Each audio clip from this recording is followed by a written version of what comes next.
perezida w'igihugu cy'u Burundi Evariste Ndayishimiye cyangwa se bakunze kwita Neva ari Kinshasa. Ese uyu mugabo bivugwa yuko ara ku kibuga cy'indege ubwo yageze ku munsi w'ejo cyangwa se yageze ku itariki ya 24 z'ukwezi kwa gatatu mwaka wa 2026 agera Kinshasa yakiriye nk'umwami na mugenzi we Antoine Felix Tshisekedi Tshilombo. Ese bano bagabo baganira ibiki? Bivuga yuko ari uruzinduko ruzamara iminsi 2 aho wo bita Evariste Ndayishimiye yaherekejwe na Ndayishimiye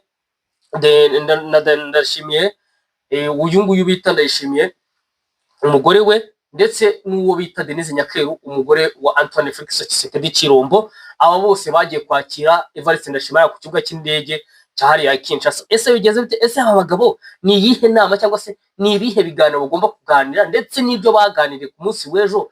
Ndaje mbikugezeho gatanu kuri gatanu ndabizanye muri aya makuru. Turagaruka ku kibazo gikomeye cyane, situation mu gihugu cy'u Burundi yo gushaka kwimura umubiri wa Melchior Ndadaye wahoze ari perezida w'igihugu cy'u Burundi. Ibintu byamaze kuba bifata indi ntera nyuma yuko ejo bitangajwe yuko bashaka kwimura umubiri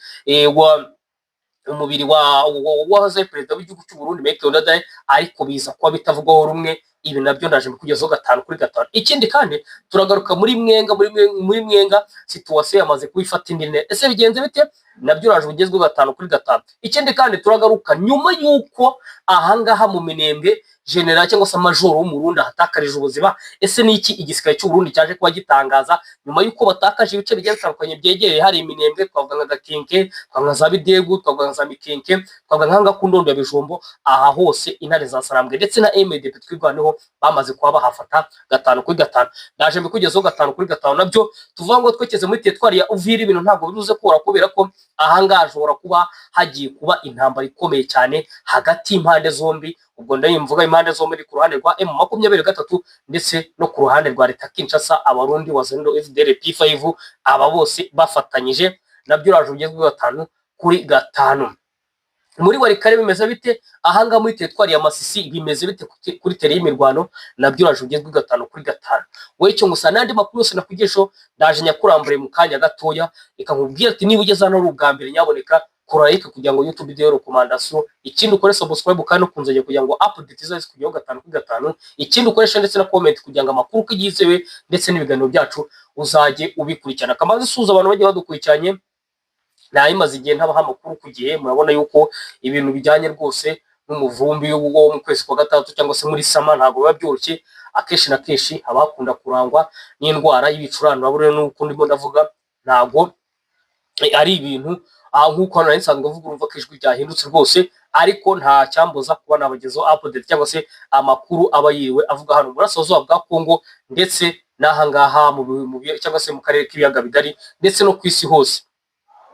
Tuza abantu bari mu mujyi wa Kigali, amajyepfo, amajyaruguru, iburasirazuba, uburengerazuba, ndetse tuza abantu bari mu Burundi, muri Tanzania, muri Kenya, muri Uganda, mu abantu bari muri South Sudan, muri za Mozambique, za Zambia, abantu bari muri za Malawi mbasuza mabwaga muri Imana abane namwe, abantu bari muri Afrika y'amajyaruguru, Afrika y'uburengerazuba ndetse n'amajyepfo mbasuza mabwaga muri Imana abane namwe. Tutibagiye abantu bari bwota amasi mu bihugu byo bitandukanye za Sweden, za Germany, za Belgium, za France, za Italy, za Turkiya, za Czech Republic, za Britain, za Hungary, za Polonye ndetse na za Serbia hose mbasuza mbabwanga muri Imana bari n'abakabye mu byose. Imana ibaho umugisha. Abantu bari mu bihugu bigiye bitandukanye hari muri Aziya twasuzana bari muri za Mongolia, abantu bari muri za Thailand, abantu bari muri za Philippines, abantu bari muri za Indonesia, abantu bari muri za Singapore, abantu bari muri za India, abantu bari muri za Russia, za China, za South Korea, abantu bari muri Qatar ndetse na Saudi Arabia. Tutabeye tubasuza tubabwanga muri Imana abane namwe gatanu kuri gatanu. Abantu bari muri state zitandukanye muri Amerika twavuga nka Kansas, twavuga nka za Indiana, twavuga nka za Maine, twavuga nk'abantu bari za Philadelphia, abantu bari za Washington DC, abantu bari za Boston, za Michigan, abantu bari za Las Vegas, za New Jersey, abantu bari za Los Angeles California, utibagiwe n'abantu batuye za Tennessee basuza mbabwanga muri Imana abane n'abakabye mu bintu byose. Imana ibahe umugisha. Abantu batuye muri imijyi itandukanye muri Canada ntabwo twabibagiye, abantu batuye muri za Ottawa, za Quebec, za Alberta, za Vancouver ndetse na Niagara hose mbasuza mbabwanga muri Imana bari n'akabye mu byose. Imana ibahe umugisha. Tutibagiye n'abantu batuye muri Australia cyangwa se hariya abantu batuye za Sweden, hariya Australia hose rwose mbasuza mbabwanga jambo sana kandi kuba muri cyane ibintu by'agaciro cyane. Njyewe wateguye no kugezaho amakuru twa Chris mbaye kaze kuri Chris Empire. Kabanze fate ku mazi kwa kiyo ntabwo biba byoroshye nyaboneka. Mm.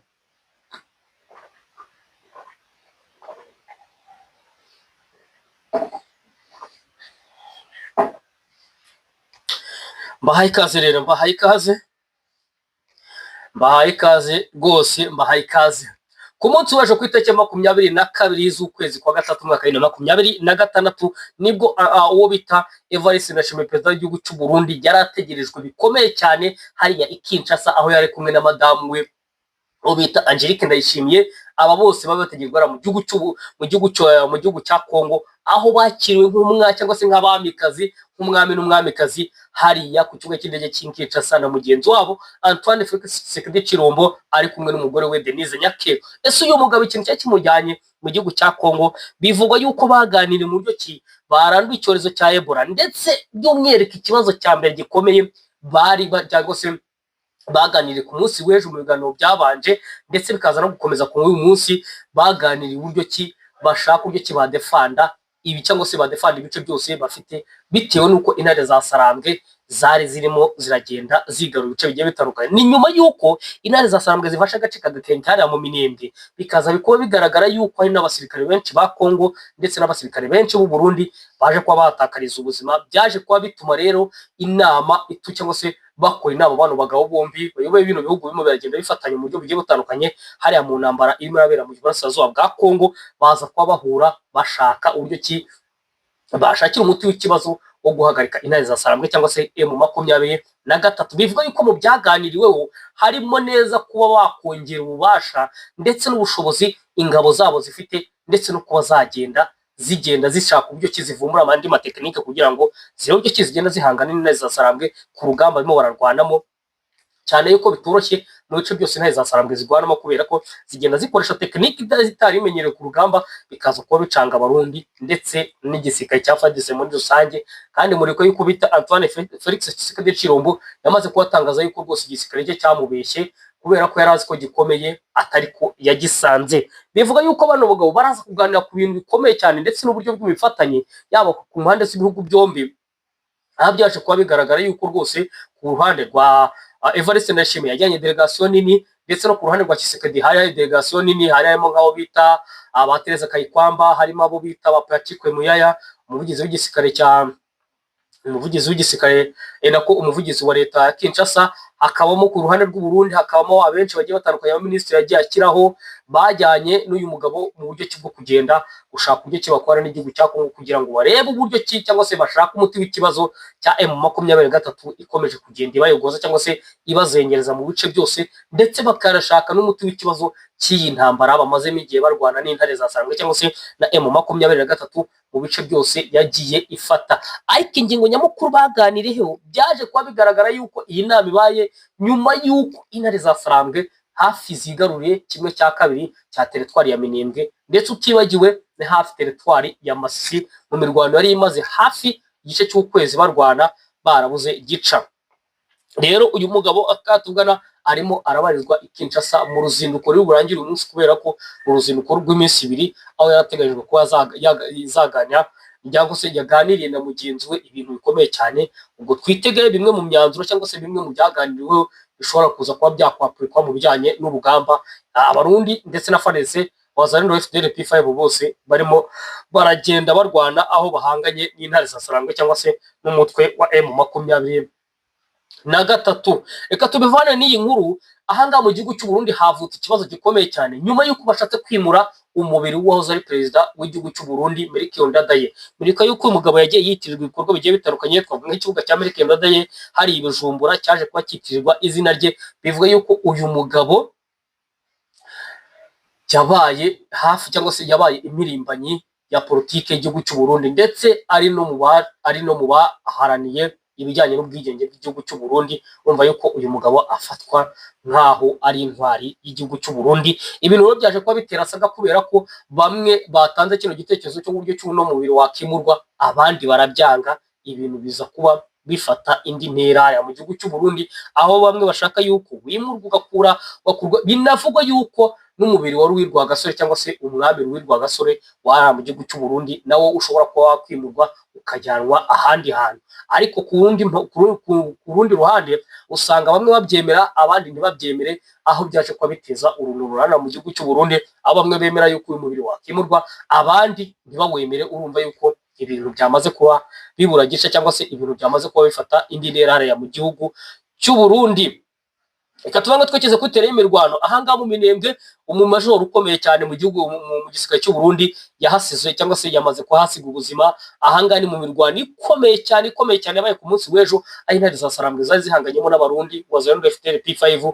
Aba bose aho bashakaga kuba bakigarura ino santre ya Gakenke, ariko biza kuba bigaragara yuko intare za Sarambwe zaje kuba zikanira, ziza kuba zirwana umuhenezo cyangwa se ziza kuba zirwana urugamba rukomeye cyane, baza kuba banesha bano barundi ndetse na FARDC bafatanyije, aho haje kuba haburizwe cyangwa se haje kuba uyu mugabo ahatakariza ubuzima.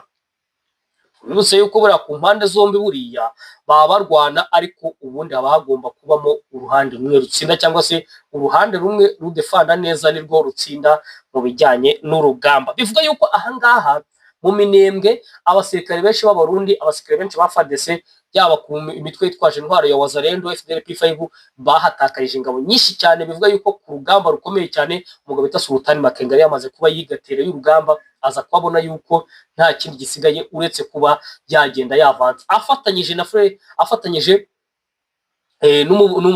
n'umuyobozi mukuru wa MDP twigana bita Fred Kaniki, ndetse baza kuba rwose bagenda badefanda ibirindiro byabo bikomeye cyane bibazwa hari mu Minembwe. Ni nyuma yuko bari bamaze kubona yuko abarundi nabo bongereye ingabo hariya muri teritwari ya Minembwe, urugamba rwaje kuba rutoroha, ariko biza kuba bigaragara yuko bano bagabo baje kuba baneshwa. Uyu mugabo aza kuba asiga ubuzima muri ubwo buryo.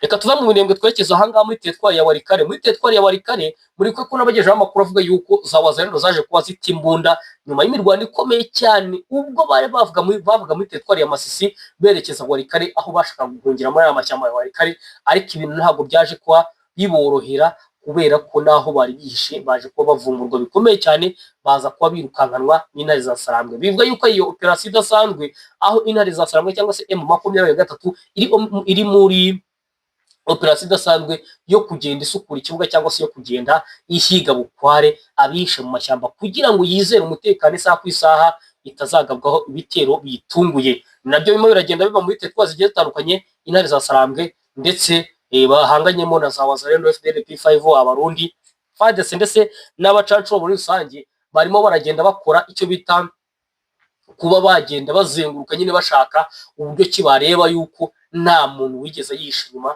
ku buryo igihe bazaba bamaze kuba bakizera yuko bafashe zino za Warikare, za Masisi, za Minembwe, ahangaha za Uvira hose, bazizeza umutekano abaturage yuko nta wundi muntu uzaza kuwuhungabanya.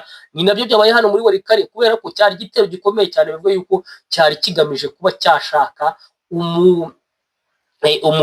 umurwanyi wese wazalendo wishe mu mashyamba za FDL za P5, aho bagenda birara mu mashyamba. None ijoro cyangwa se ijoro ryaza bakitwikira ijoro, bakaza kuba bajya mu baturage bakamera nkabo, aho ibintu bimwe baragenda bigora intare za Sarambwe, ariko baje kuba bongera babagurukana ku buryo bukomeye cyane. Katuvuga ngo twekeze muri teritwari ya Masisi, imirwano ishobora kuba yongeye kuba imirwano, kubera ko aka katugana abarundi bongeye kongera ingabo hariya muri bice bya Masisi cyangwa se hariya muri za teritwari muri za secteur ya Katoyi, ndetse werekeza mu bindi bice bitandukanye bigenzurwa na FARDC wazalendo FDL P5 bose bafatanyije. Bivuga yuko ahangaha nyuma y'imirwano ikomeye cyane yabereye mu Minembwe, ahangaha muri kano gace ka Gakenke, bikaza kuba bigaragara yuko intare za Sarambwe zaje kuba zegukana kano gace ku mirwano ikomeye cyane yamaze hafi amasaha ageze kuri 3. Ibintu ntabwo bivuze kora, kubera ko muri teritwari ya Katoyi cyangwa se ahangaha muri centre ya Katoyi ibintu biraza kuba byongera kuba bisubira irudubi. Ni nyuma yuko abarundi wazalendo FDL P5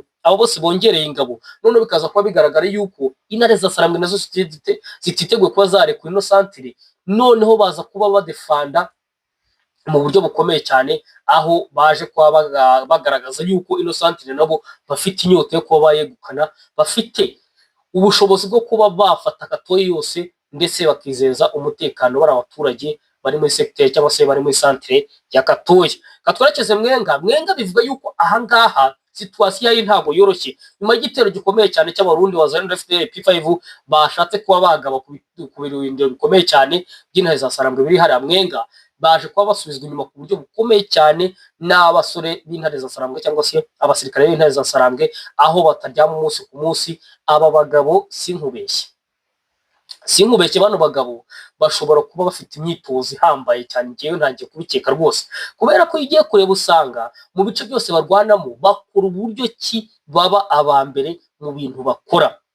Ndaguha urugero, muri teritwari ya Minembwe muribuka ibintu byabayemo ubwo baje kuba bagaba ibitero cyangwa se baje kubagabwa ibitero bitunguye cyane, baza kuba bisubiza inyuma.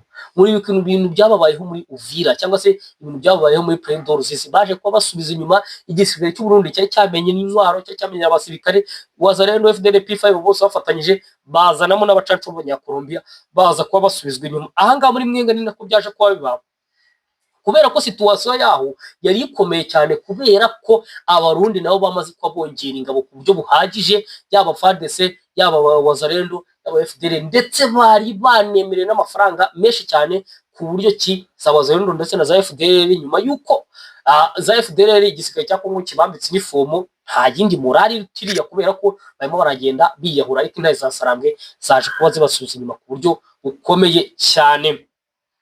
Tujya muri teritwari ya Uvira ahangaha muri Plaine d'Oruzisi, muribuka yuko ku munsi w'ejo habaye igitero gikomeye cyane cya FARDC abarundi FDL bose bafatanyije, kandi muribuka yuko ahangaha muri Plaine d'Oruzisi M23 yamaze kubihashyikira ikintu bita ibirindiro bikomeye cyane, ibirindiro bikomeye cyane, ariko utibagiye yuko n'igisirikare cya FARDC ndetse n'abarundi nabo bamaze kuba bahashinga ibibunda bikomeye cyane, aho biteguye kuba barwana urugamba rukomeye cyane. Ahangaha ikintu kiri buze kuhaba ntabwo ari ikintu gisonga, kubera ko M23 nayo irabizi yuko ino Plaine d'Oruzisi ayisigaranye kugira ngo imanuke mu mujyi wa Uvira, ugashyiraho Kiriba, ugashyiraho ndetse na Runingu, aha hose bafite abasirikare, kandi mu by'ukuri bigaragara yuko bagotewemo hagati n'abasirikare ba FARDC abarundi wazando FDL P5, kubera ko muribuka yuko ahangaha muri Kabonambu ndetse na Sange na Plaine d'Oruzisi bamaze kuba baharekura. Urumva yuko ari ibice rero bisa nk'ibiri hagati, aho basa nkaho bagotemo hagati bano basirikare.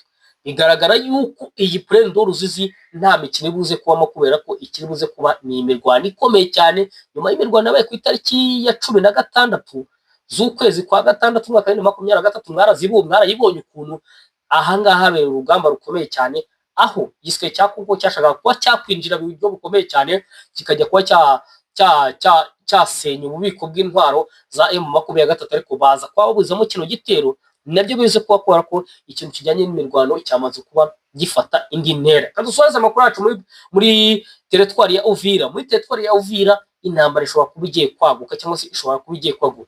Ndabihera ku ihe mpamvu abarundi bamaze kuba bongera ingabo ku buryo bukomeye cyane, ndetse bamaze kuba bagenda bajya mu myitozo ikakaye cyane, aho biteguye kuba badefanda, aho biteguye kuba batanga buri kimwe cyose kugira ngo umujyi wa Uvira utagerwamo n'intare za Sarambwe. Ariko wareba ugasanga ku rundi ruhande ku ntare za Sarambwe nazo ntabwo baryamye, barimo baragenda bashinga imbunda zikomeye cyane kuri iriya misozi ya za Mitamba, kuri iyi misozi ya za Renge, ndetse n'ahangaha muri za Runingu ndetse na Kiriba, barimo baragenda batunganya imbunda ku buryo bukomeye cyane, aho isaha ku isaha biteguye kuba bamanuka bakajya guhangana n'umwanzi, cyangwa se bakajya guhangana n'igisirikare cy'u Burundi FARDC wazarendo FDL P5, ndetse utibagiye n'abacancu b'Abanyakolombia. Ushobora kujya kumva rero abaru cyangwa se ushobora kujya kumva hano muri Uvira harimo haraberamo intambara. Muribuka yuko n'ubundi abaturage bamwe bamaze kuba babimenya, batangira kugenda bahungisha imiryango yabo, aho bazi neza ku isaha bashobora kubyuka mu gitondo bagasanga urugamba rwabaye urugamba. Reka dusoreze ku makuru ahangaha cyangwa se hanze y'igihugu. Leta zunze ubumwe za Amerika zagize gutya zifatira ibihano ibigo bikomeye cyane bibazwa hariya muri Leta zunze ubumwe za Amerika by'Abashinwa.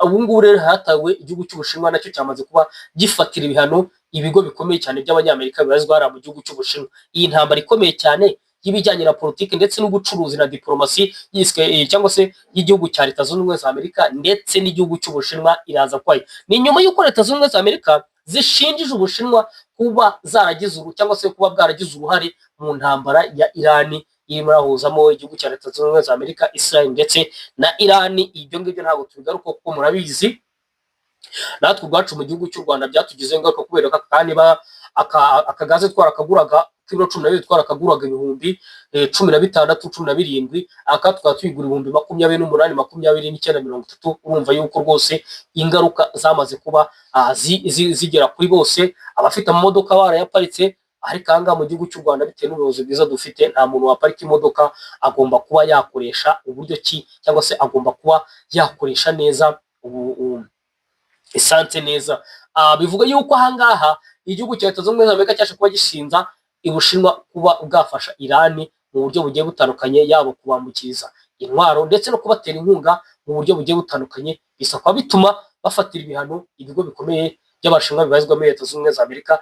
Mu gitondo cyo kuri tariki ya 23 Ubushinwa nibwo bwari butahiwe, bwaje kubafatira ibihano bikomeye cyane ibigo bikomeye bibarizwa hariya mu Bushinwa by'Abanyamerika. Kandi murabizi neza yuko hafi kimwe cya kabiri cya kampani zikomeye cyane ari mu gihugu cy'Ubushinwa bivuga yuko ari iz'Abanyamerika.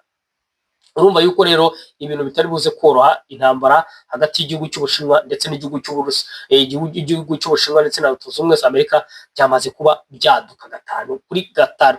Ikamashimire bagwe Imana yabane namwe, imirimo yose muri mu nyaboneka nibugeza no bwa mbere, kora like, ukore subscribe kandi no kunzogera kugira ngo update zizaze kujyaho 5-5. Ikindi kandi ukoresha ndetse na comment kugira ngo amakuru meza kandi yizewe uzajya wakurikira hano kuri Chris Empire. Kababwe ngo mugire umugoroba mwiza ndetse n'igicamunsi cyiza, imirimo yose muri Imana ibaho umugisha. Ciao ciao, nakagaruka.